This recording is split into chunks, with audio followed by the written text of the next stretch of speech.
জাতীয় সংসদে জাতীয় সঙ্গীত বাজছে, অথচ নিজের আসনে ঠায় বসে আছেন বিরোধী দলীয় সংসদ সদস্যরা। হঠাৎ করেই পুরো সংসদে তৈরি হলো এক চরম উত্তেজনা।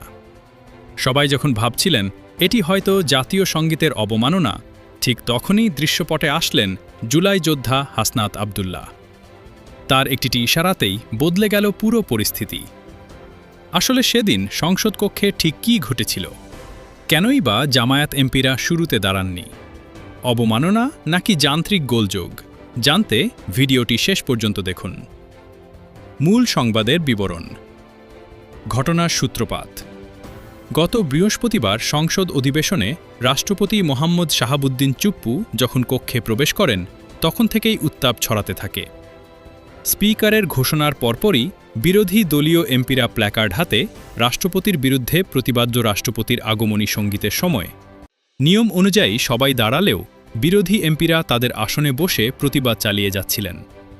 কিন্তু বিপত্তি ঘটে ঠিক এরপরেই। যখন জাতীয় সঙ্গীত বাজতে শুরু করে, তখনও তারা নিজ নিজ আসনে বসেছিলেন।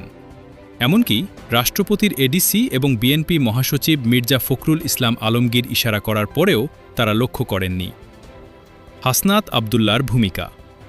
ঠিক এই সংকটময় মুহূর্তে এনসিপি নেতা ও কুমিল্লা থেকে নির্বাচিত এমপি হাসনাত আবদুল্লাহ নিজের আসন থেকে উঠে দাঁড়ান। তিনি বুঝতে পারেন সাউন্ড বিভ্রাটের কারণে বিরোধী এমপিরা জাতীয় সঙ্গীত শুরুর বিষয়টি টের পাচ্ছেন না। তিনি দ্রুত জামায়াত এমপিদের উদ্দেশ্য করে কথা বলেন এবং হাতের ইশারায় জাতীয় সঙ্গীতের বিষয়টি নিশ্চিত করেন।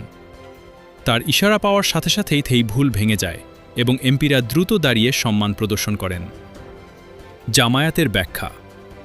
পরবর্তীতে জামায়াতের পক্ষ থেকে জানানো হয়, তাদের সিদ্ধান্ত ছিল আওয়ামী লীগ সমর্থিত রাষ্ট্রপতিকে সম্মান না জানানো, জাতীয় সঙ্গীতকে নয়।